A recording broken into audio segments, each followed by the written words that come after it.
The boy who waited in silence. The hospital lights never dimmed.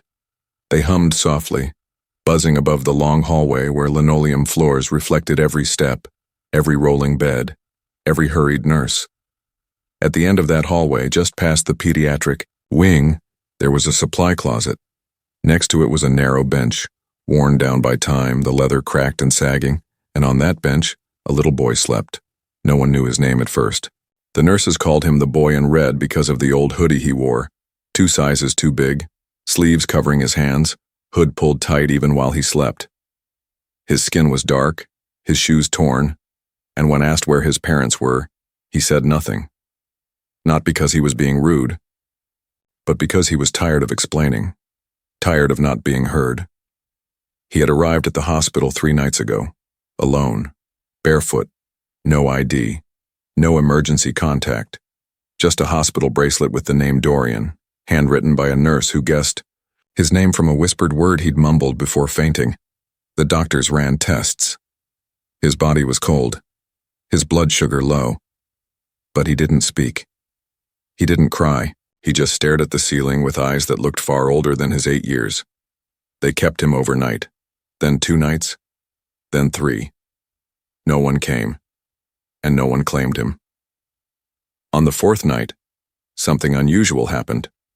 A man in a beanie and black jacket walked quietly into the hospital lobby.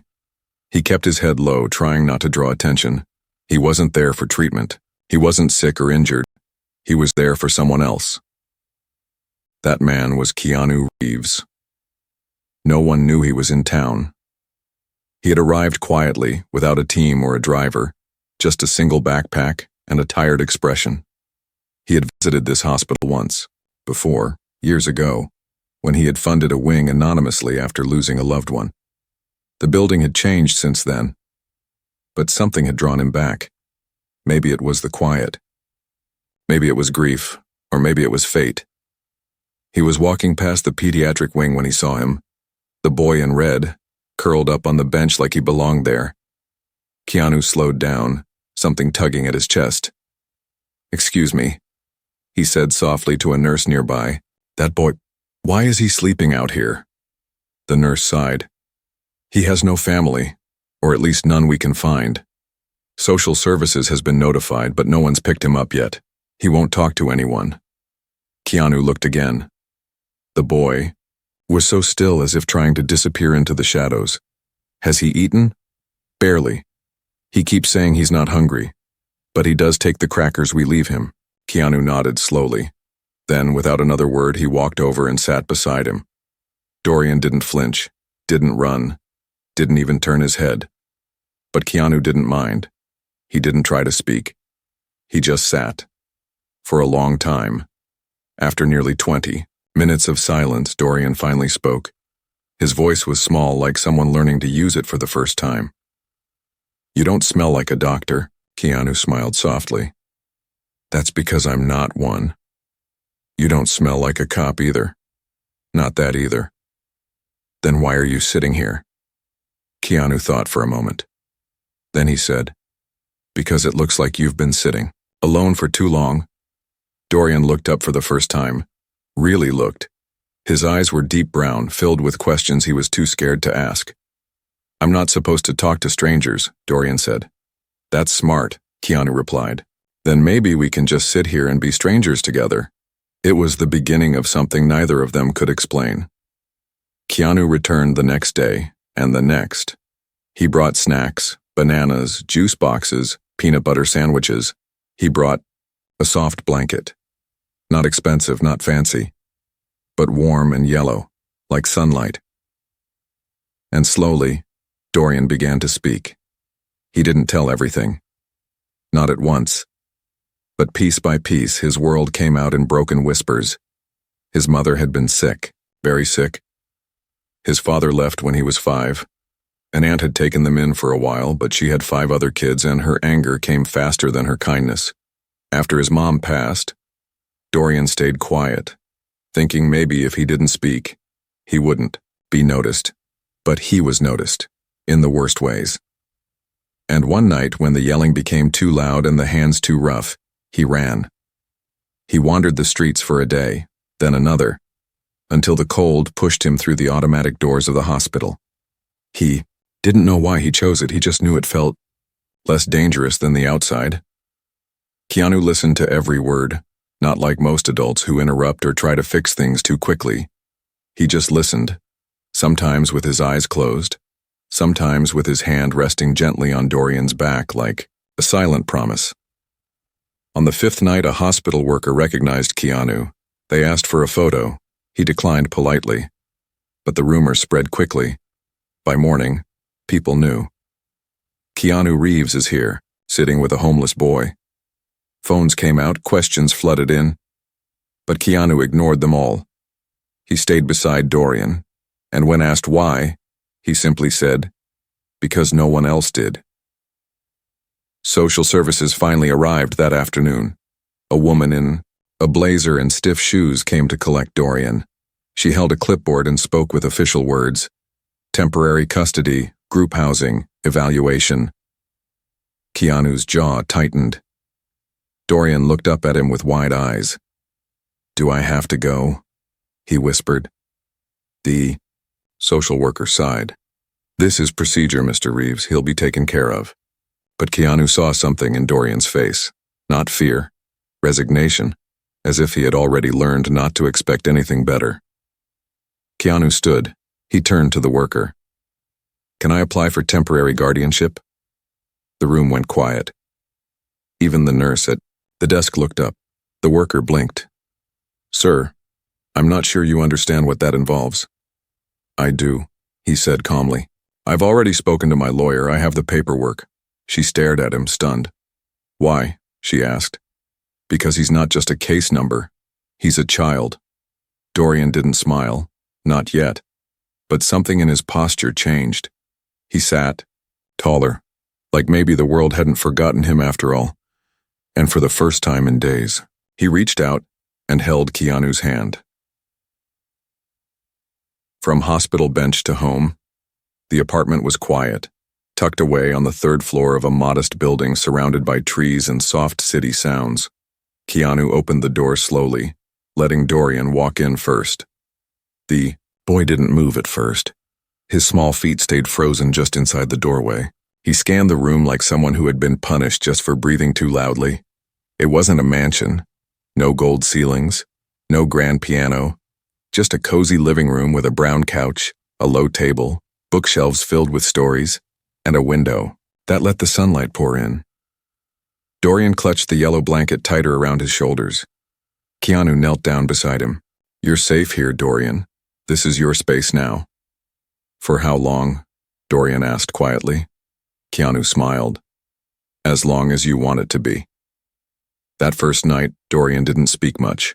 Keanu gave him a soft bed in the guest room, fresh pajamas, a toothbrush that was still in its package. He placed a small lamp beside the bed and showed him how to click it on and off. But even with the warmth and quiet, Dorian lay stiffly under the covers, eyes wide open, staring at the ceiling. Keanu sat in the hallway, just outside his door, reading an old paperback. An hour passed, then two. Finally, a whisper floated through the air. "Are you still there?" "I am," Keanu replied. "Can you just stay?" Keanu leaned his head back against the wall. "I already am." The next morning, Dorian woke to the smell of scrambled eggs and toast. He crept into the kitchen, bare feet making soft sounds against the floor. Keanu stood at the stove, humming a tune Dorian didn't recognize. He turned and smiled. "Good morning." Dorian hesitated. "Do I need to earn this?" Keanu's face changed slightly. Not angry, not sad, but something deep and thoughtful. "No, Dorian," he said gently. "You don't have to earn kindness." That day, Keanu took Dorian to the bookstore. Not a fancy one. A small corner shop with creaky wooden floors and a sleepy cat near the cash register.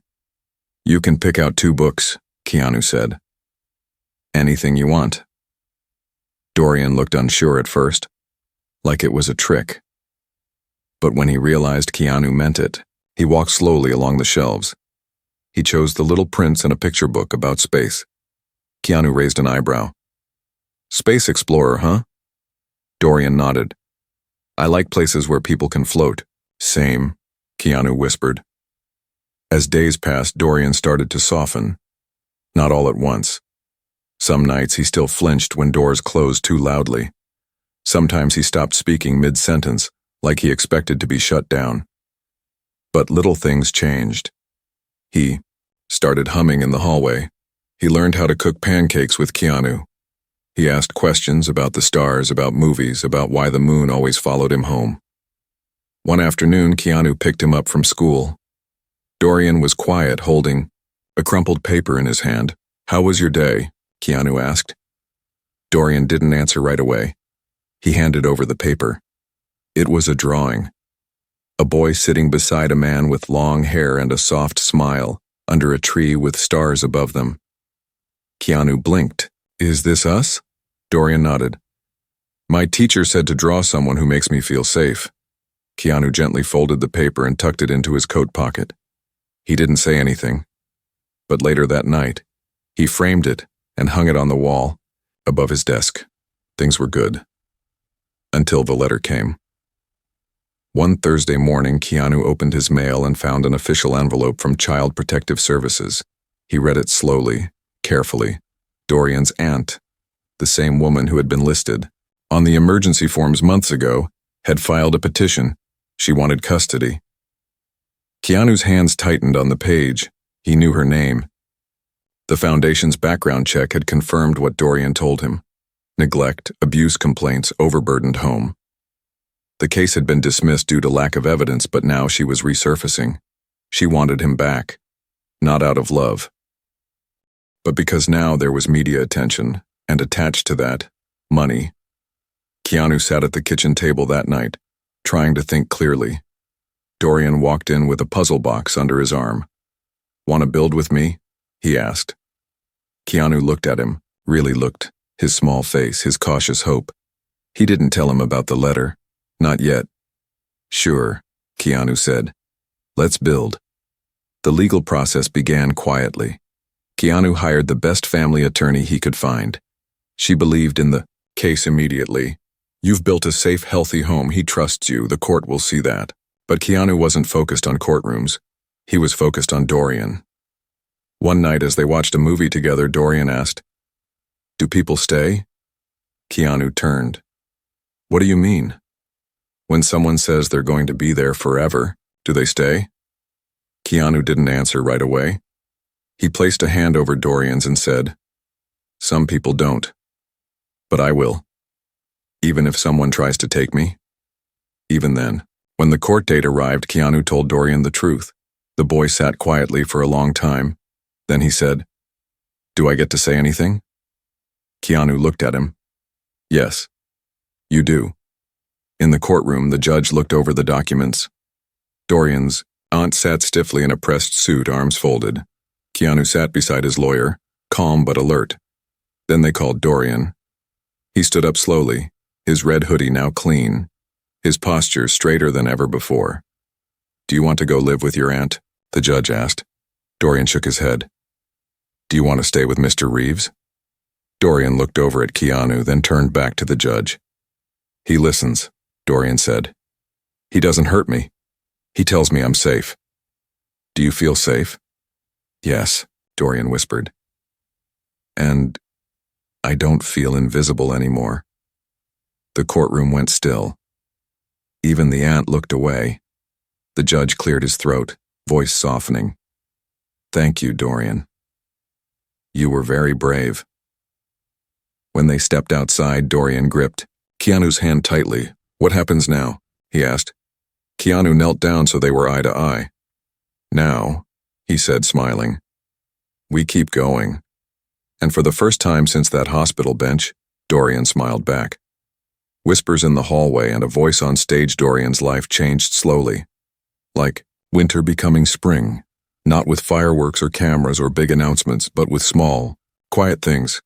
Like the first time he fell asleep without the yellow blanket wrapped around his head. Like the day he invited another kid to sit with him at lunch. Like the moment he laughed so hard while baking cookies with Keanu that he accidentally dropped flour all over the kitchen floor. Those were the real changes. and Keanu saw every one of them. School was still hard sometimes. Dorian didn't always fit in. His clothes were cleaner now, and he carried a new backpack Keanu had given him, but kids could still be cruel. One day he came home with a scrape on his elbow and silence in his eyes. Keanu didn't ask. Instead, he sat on the couch, handed Dorian a notebook and said, "Some things are easier to write than say." Dorian took the notebook without a word. He disappeared into his room. An hour later, he came back with a single page written in pencil. "They said I didn't belong. They laughed at my skin. They said I'm just here because I was lucky. But I wasn't lucky. I was brave." Keanu read the words slowly, carefully. He looked up at Dorian, who was trying to look strong but couldn't hide the hurt in his eyes. Keanu folded the paper gently. "You're more than brave," he said. "You're becoming." The next week, Keanu signed Dorian up for a weekend writing class at the local library. Just a quiet group of kids and one kind teacher named Mrs. June, who believed every story mattered. At first, Dorian didn't speak. He just listened. But then one Saturday afternoon, Mrs. June asked if anyone wanted to share their writing. There was silence. Then a soft voice. "I will." Dorian stood up, holding the same notebook Keanu had given him. He walked to the front of the room and he read. He read about a bench in a hospital, about cracked shoes and cold nights, about a man who sat without speaking, and a sandwich that tasted better than anything in the world. He read about fear and hope, and how sometimes kindness doesn't shout. It just sits beside you. When he finished, the room was still. Then applause. Real, deep applause. Mrs. June pulled Keanu aside after class. "He has something, not just pain, truth." Keanu nodded. "I know. We're hosting a citywide youth showcase in 2 months," she said. "Writers, artists, performers. I want him to be there." Keanu looked over at Dorian, who was busy pretending he wasn't, smiling. "He'll be ready," Keanu said. Those 2 months flew by. Dorian worked harder than Keanu had ever seen. Every night he wrote, sometimes alone, sometimes with Keanu sitting nearby, quietly listening. Once, in the middle of a sentence, Dorian paused. "What if they laugh?" he asked. Keanu leaned forward. "Then you speak louder." On the day of the event, Dorian wore a clean white shirt, dark jeans, and a necklace Keanu had given him the night before, a simple silver pendant with the word "Rise" engraved on the back. They arrived at the community center early. The hall was full. Parents, kids, teachers, strangers, and cameras. Keanu hadn't told him, but word had spread. Not about Keanu Reeves being there, but about the boy with the story. People were curious. When Dorian's name was called, he froze. His feet wouldn't move. Keanu crouched beside him and whispered, "Do you remember what you told the judge?" Dorian nodded. "What was it?" "I said I don't feel invisible anymore. Then show them why." Dorian walked on stage. He took a deep breath and began. He spoke of hunger, of silence, of people who looked the other way, and then he spoke of one man who didn't. He never said Keanu's name, but everyone knew. By the end of his poem, people were crying, not because it was sad, but because it was true. And when he stepped off stage, the crowd stood, not for a performance, for a boy who became a voice. That night, as they walked home, Dorian looked up at the stars. "Do you think she saw it?" he asked softly. Keanu glanced over. "Your mom?" Dorian nodded. "I think she never stopped watching," Keanu said. "Even when I was sleeping on that bench? Especially then." They reached the apartment, tired and full of something that wasn't fame, but felt bigger. Keanu placed a hand on Dorian's shoulder. "You're not invisible," he said. "I know," Dorian replied, smiling. "And you never were." The letter from the past and the call that changed everything, the morning light slipped through the window like gold paint on the floor. Dorian sat at the kitchen table with a bowl of cereal, swinging his feet back and forth. Keanu stood nearby, sipping tea, reading the headlines and occasionally glancing at Dorian like a quiet guardian. It felt like a normal day, peaceful, steady, until the mail arrived. Keanu picked up the stack of envelopes from the hallway and began sorting through them. Bills, fan mail, an invitation to a fundraiser. Then something strange, a small yellow envelope with no return address. Keanu opened it and pulled out a folded letter. The paper was old, creased, the handwriting uneven like it had been written by someone young. His hand stilled. The name at the top said, "To Dorian, if anyone ever finds you." Keanu looked up slowly. "Dorian," he said, voice low. "This might be for you." The boy blinked. "For me?" Keanu sat across from him and handed him the letter. Dorian stared at it for a long time. His fingers trembled as he opened it. The handwriting was messy, but it was hers. "Baby, if you're reading this, then maybe the world finally found you. I'm sorry I couldn't stay longer. I tried, Dorian, I really tried. You were the best thing in my whole life. I left this with a nurse at the shelter when I got sick. I didn't want you to think I just disappeared. You are light. You are more than where you sleep, more than what people see. If you ever feel alone, look for someone kind. They will help you fly. I love you forever." Mama, Dorian didn't say anything. He just clutched the letter and pressed it to his chest. Tears rolled silently down his face. Keanu reached across the table and gently placed his hand on Dorian's. They didn't speak for a long time. They didn't need to. That evening, Keanu called the shelter listed on the old letter's back page. The nurse who had found the letter years ago had retired, but her daughter had kept a box of unclaimed notes. "We always hoped one of them would find their way home," she said. Keanu thanked her, heart full of both sadness and awe. 3 days later, something else happened. A phone call. Keanu answered, expecting it to be from a publisher or a friend, but it wasn't. "Hello, this is Mrs. Jameson from the White House outreach team." Keanu raised his eyebrows. "We've heard about the youth writing event. One of our team members was in the audience. He spoke about a boy, Dorian, and his story. The president was moved." Keanu stayed quiet, unsure what this meant. "We're organizing a national event to honor young voices that are changing the narrative in America.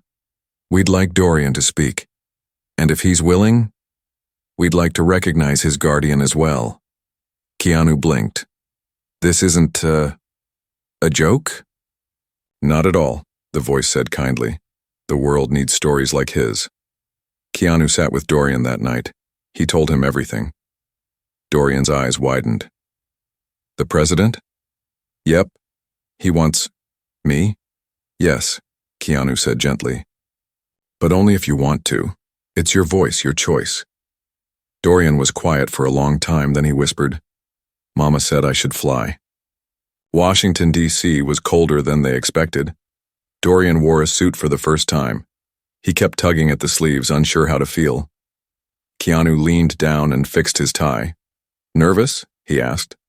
Dorian nodded. "Yeah. Me too," Keanu said with a grin. "Really? Every time I do something that matters." The event was held in a wide room with velvet chairs and soft lighting. Leaders, artists, students, people from every walk of life. When Dorian was introduced, the speaker simply said, "This is not just a boy. This is a story, a reminder, a beginning." Dorian walked on stage. He stood at the podium, his small hands gripping the sides. For a second, he froze. Then he looked out and saw Keanu in the front row, smiling gently. He took a breath and began. "My name is Dorian. I used to sleep on a bench in a hospital. People walked past me, not because they were bad, but because they didn't see me. One man sat beside me and didn't say anything at first, and that's how I knew he was safe. Sometimes the people who save you don't come with sirens or badges. Sometimes they come with a peanut butter sandwich and a blanket. I want to be like him. Not famous, just kind." When he finished, there was no clapping at first, just silence. The kind of silence that comes when truth lands hard in the heart. Then, applause. Not polite applause, but rising, strong. People stood, tears in their eyes. After the event, the president himself came to shake Dorian's hand. Your voice reminded me why I do this, he said. Thank you, young man. Keanu stood beside him, proud but quiet. He never tried to take credit. He just stayed close. Steady as ever, the next morning, Dorian received hundreds of messages from schools across the country. Kids wrote poems. Teachers asked to read his speech. One boy from Chicago wrote, "I sleep in the back of my uncle's truck. You made me feel like I'm not broken." Dorian sat at his desk reading message after message. He looked up at Keanu and said, "Can we write back?" "All of them?" Keanu asked. Dorian nodded. "They matter." Keanu smiled. "Then let's begin." That night, as they sat on the couch, Dorian pulled the letter from his mom out of a small wooden box. He read it again silently. Then he whispered, "You were right, Mama. I found someone kind." And beside him, Keanu placed an arm around his shoulder and said, "And you became someone kind too." Headlines, heartbeats, and hard choices news spread fast. After Dorian's speech at the National Youth Event, videos of his words reached millions. Clips went viral. Influencers quoted him. School assemblies played his speech. Teachers printed out his poem and taped it to classroom walls. His voice, once silent, now echoed across the country. But with attention came pressure. Reporters knocked on their apartment door. Paparazzi camped outside the building. Everyone wanted an interview, a soundbite, a photo. "Boy saved by Keanu Reeves," the headlines read. Some were kind, others not so much. One morning, Dorian stared at his tablet, scrolling through a cruel headline. "Is the bench boy just a PR stunt?" His lips pressed together. Keanu saw the change in his face immediately. "What is it?" he asked. "They think I'm fake," Dorian whispered. Keanu sat beside him. "People talk when they're confused by kindness. But it hurts." "I know," Keanu said softly. "But here's what I've learned.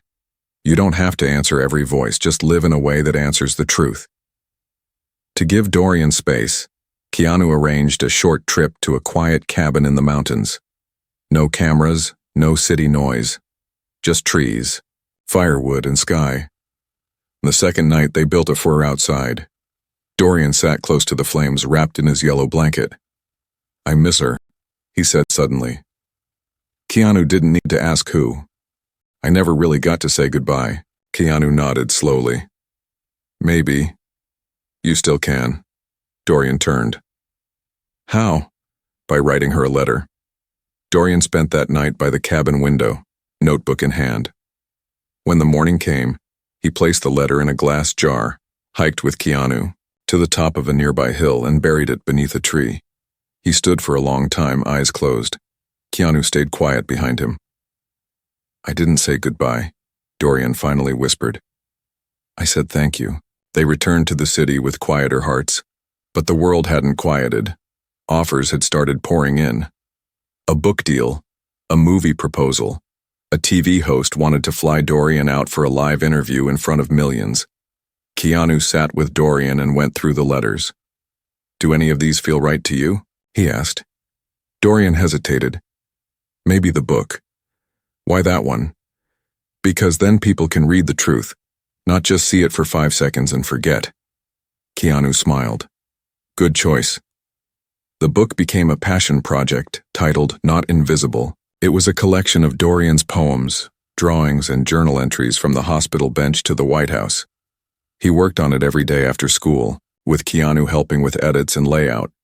They printed the first copies themselves and donated half to schools that couldn't afford books. Dorian didn't want fame. He wanted kids like him to feel less alone.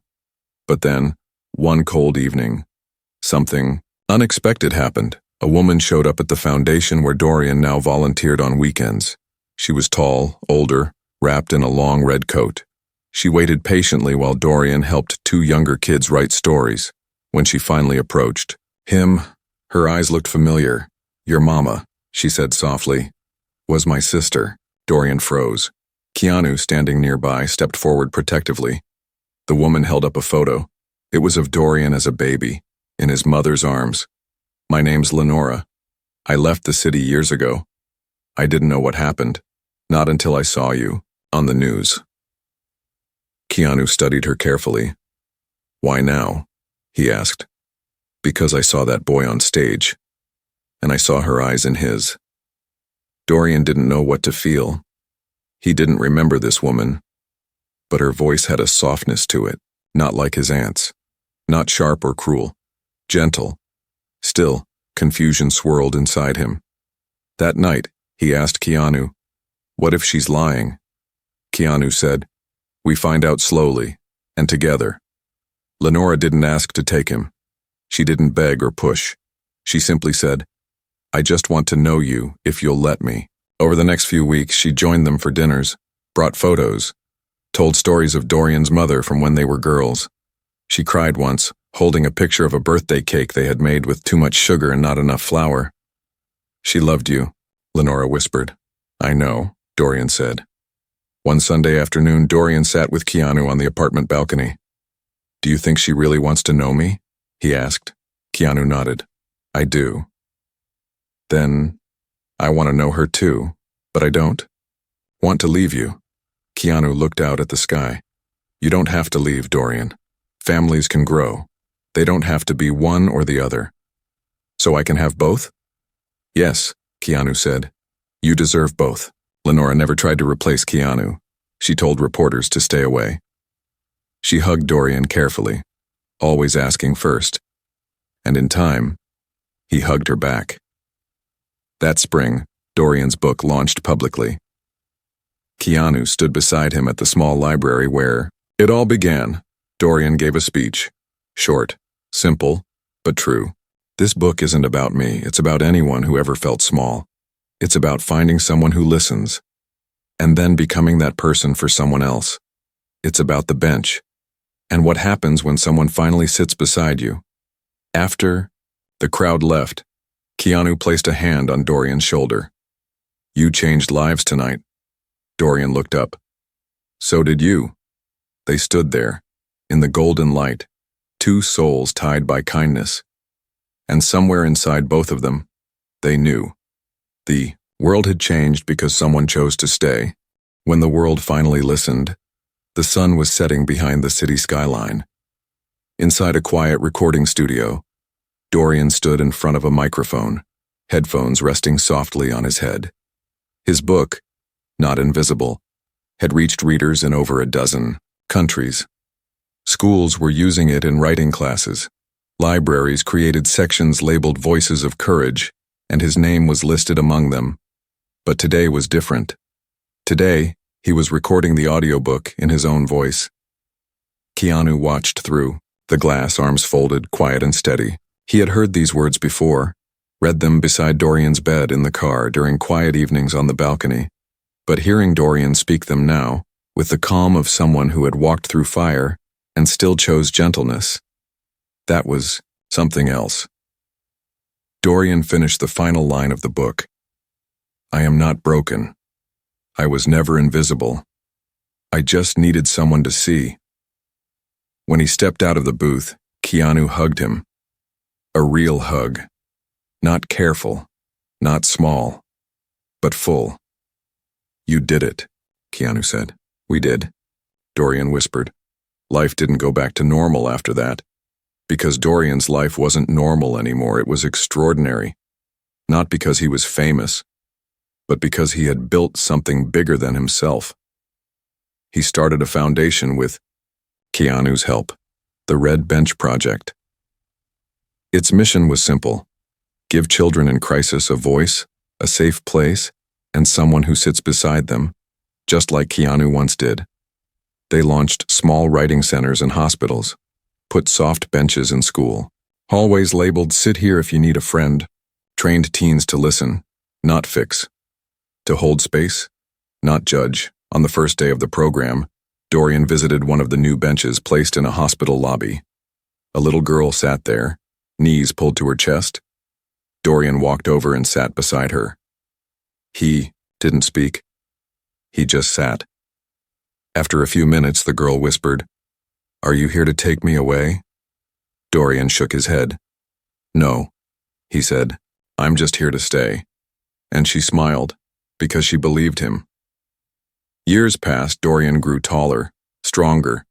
His eyes still held the softness of someone who had seen too much, but also the fire of someone who refused to give up. He visited schools, read poems in stadiums, appeared in documentaries. But every month, no matter what, he returned to that same hospital, sat on that same bench, just in case. On the 5th anniversary of the Red Bench Project, they held a small ceremony.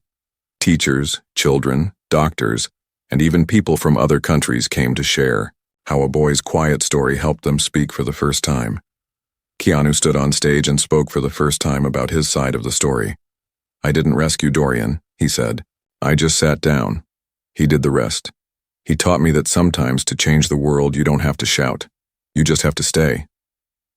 After the event, a young reporter asked Dorian, "What do you say to kids who are still on that bench, still waiting for someone to sit beside them?" Dorian looked into the camera and said, "You're not invisible, not to me, not to the world.